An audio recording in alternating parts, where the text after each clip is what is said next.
Hey, what's going on, guys? Cody Hughes here. I'm a strength conditioning professional down in the state of Alabama at the high school level.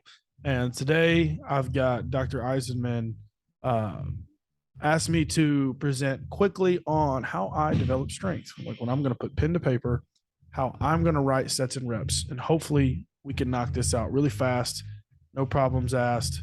And I'll make this as simple as possible about my process. I want to make sure that I cover and caveat that my process isn't necessarily right or wrong. It's going to be different from a lot of other people. This is just the way that I think. And it may seem a little complex to you guys, but at the end of the day, the principles stay the same. So we're going to rock and roll here with this.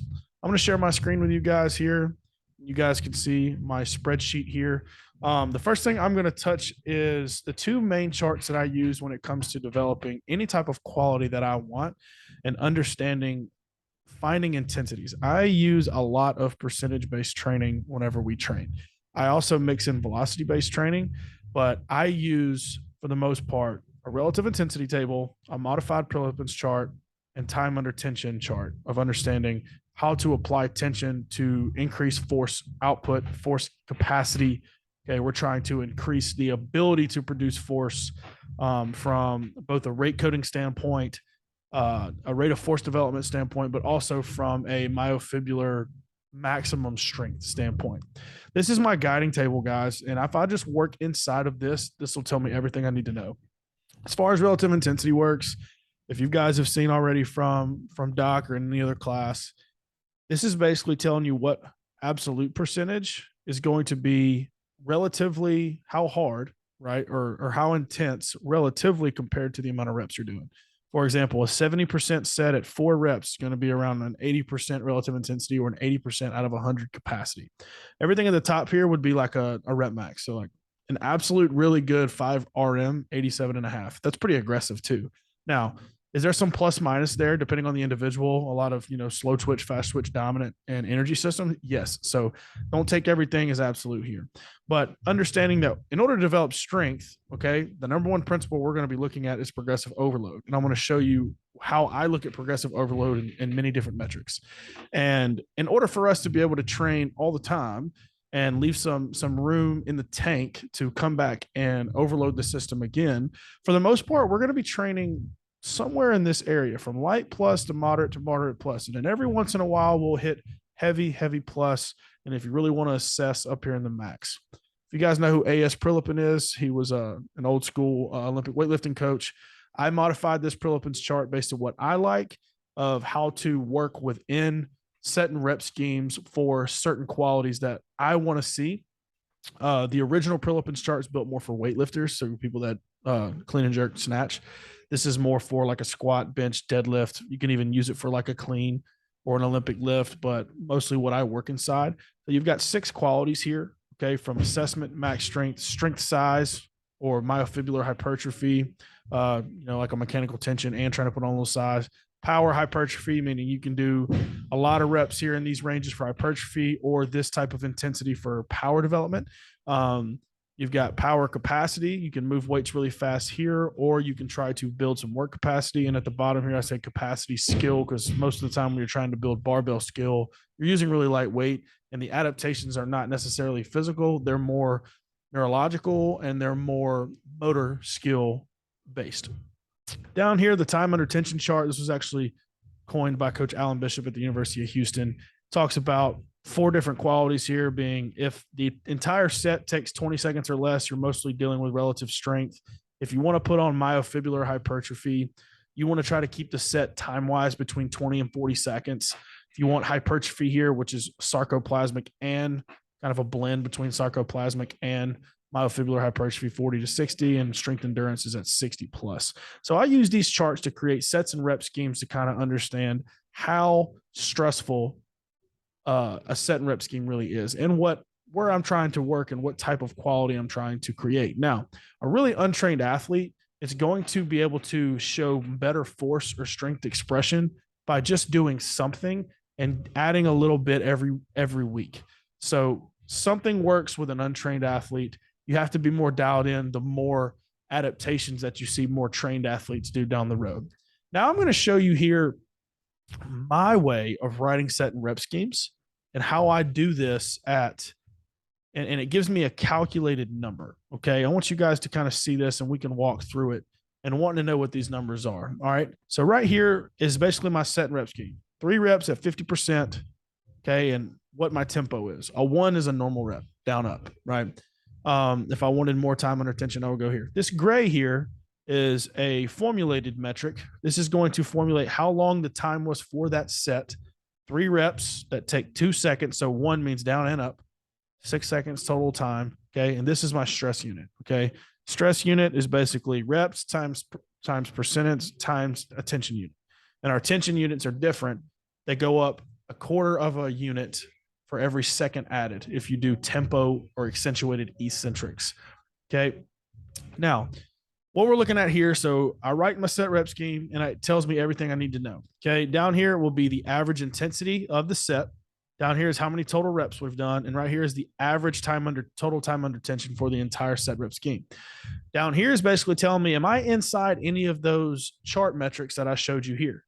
Right. These chart metrics here, that's what this is. Every time I start to program, it's going to tell me yes or no if I'm inside max strength. If I've got the amount of reps inside the amount of intensities for strength size. Let me make sure I cover that when I come back to it here.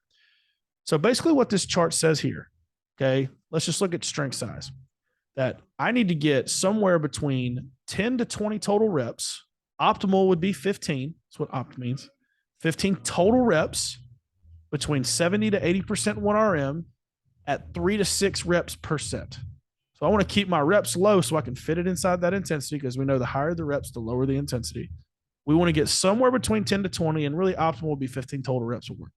That's how I know that type of quality is being trained. So that's what that means. This number here is a number that I came up with. Okay. This is totally me, and it could be stupid, whatever, but I'm going to tell you what I think it means. Okay.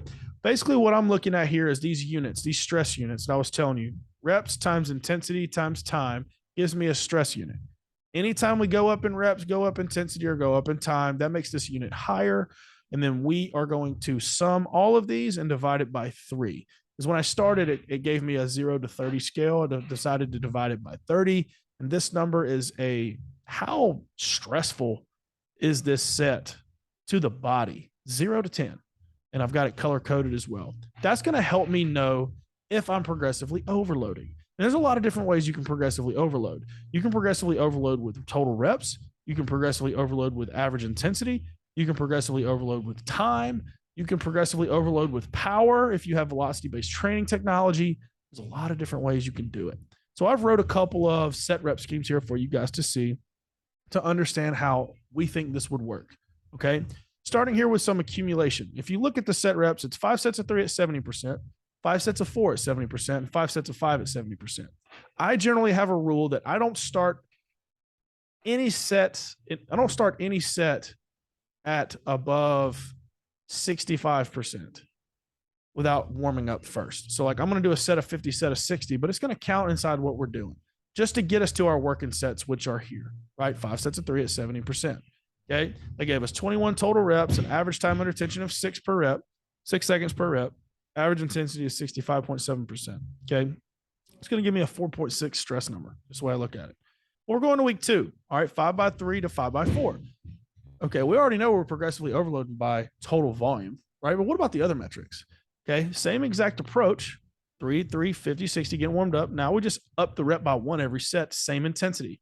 The average intensity is the same. We don't want to try to progressively overload with too many variables because it could be too much shock to the system and really tough to recover from. So we went up 5 total reps in volume. We also went up about 1.4 seconds in time under tension, okay, because we did more reps, right? It's an average 8 here, and then we did 6 on the first here. So that's what it looks like. Going from 4.60 to 5.77. That's a little more stress, right? That's the SAID principle. That's general adaptation syndrome, all of those things. And down here, you can notice I've got a check mark in that strength size bucket. We're still checking that box off, which I love this size right here. If you're putting on strength, this is that money metric. This right here, max strength is good. It's just really intense. 70 to 80%, baby. That's where I love to live. Okay. Love to come up and touch 85 every once in a while. But you can do it in different ways. Okay, if we're looking at a 3-week block here, we're going into that third week. We've accumulated 5x3, 5x4 to 5x5, staying at the same intensity. So we are not overloading with intensity. We're just overloading with volume and inherently with time under tension. So same exact set. We just went up one more time. We went from 26 reps to 31 reps, still in that 25 rep range. Okay. If you look here under strength size, okay, 10 to 20. Okay. That's a lot, right? 25 is probably pushing it, but we're covering it. We're at the high end. Okay. And looking at, that's what I'm saying. There's a lot of back and forth here. You don't have to, if you know your rules really well, you can break them, right? We're going 5 reps over. It's a really high deal, but we're only at the bottom end of the intensity here. So coming back here, we're really high here. We're in the last week of this phase anyway, so we know we're kind of getting to the end point here, and then we're going to dip back down and start over again. So we're sitting at a 6.93 stress score. That's progressively overloading pretty much, by 1.2 in my metric here. So we've done 31 total reps. Intensity is the same. Average time under tension is now 8.9. Okay, that's a lot, right? We went here, up, up. Okay, now we're going to shift to the next block of more of an intensification. Okay, accumulation is accumulating work. Intensification is trying to intensify intensity for the most part. Okay, we're going to try to stick in this strength size range. Same type of quality. Let's just change our intensities a little bit. The highest intensity we got over here, we stayed at 70 all 3 weeks. So now we need to slowly climb, okay, to get a little bit heavier. All right, so this is what we're looking like. All right, going 3 sets of 5, 2 sets of 4. We got 23 total reps. Okay, coming back up to 70 at 4 reps. All right, so I'm not going to try to crank on it in that first 2 week. I just want to make sure I come down a little bit. Notice I'm going from 6.93 to 4.87, but 4.87 is a little bit higher than week 1 that we did. So we're a little bit higher than where we started, but we still are coming back down to give ourselves a chance to super compensate. Okay, 3 sets of 5, 2 sets of 4. We're in our strength size range here. They've got 23 total reps, average time under tension 9.2. All right, you'll notice the time under tension here, 9.2 is going to be the same because our sets and reps have stayed the same. We haven't added any tempo. Okay, we haven't added any tempo to any of these sets. That really complicates things, so I'm just going to keep it simple here. Okay, we go from going into week 5 or week 2 of the second cycle. We're just going to push the intensity up 5%. Okay, 55, 60, 65, 70, 75 to where we're hitting a little bit more intense. Average intensity goes up 2.2%. Reps stay the same. Okay, going up just a little bit in stress, 4.87 to 5.03. We do that one more time. We go up in average intensity to 67.6. We only go up 1.5%. And total reps stay at 23. So the only variable that we're overloading here with is intensity. Volume's the same. Average time under tension is the same. Just the intensity is going up a little bit. Trying to hit a little bit heavier weights, trying to get up to, I have a mistake here. 55, 65, 70, 75. Not bad. Boom. Okay. Went up here, looking at 80 from 5.03 to 5.23. Okay. Reps stayed the same. Average intensity went up 2.8 to 2.8%. So sorry, but we're getting up to higher weights here, and we're still progressively overloading. We're still in that strength size. We're even starting to kind of touch that max strength number a little bit, but it's not enough to consider it a category. And to me, if I'm hitting 2 categories, my volume's too high. I'm trying to just focus on one. So that's how I look at it. Progressive overload is king. You can progressively overload with multiple different metrics. These type of set and rep schemes can literally mostly pertain to our strength lifts, your squat, your bench, your deadlift, your RDO, your overhead press. If you're looking at more of a power-based or Olympic style lift, you can look at something different. I'm not an Olympic style coach. I don't use clean snatch or clean and jerk. That's just a preference of mine, but that's how I look at it when I'm trying to get an athlete strong.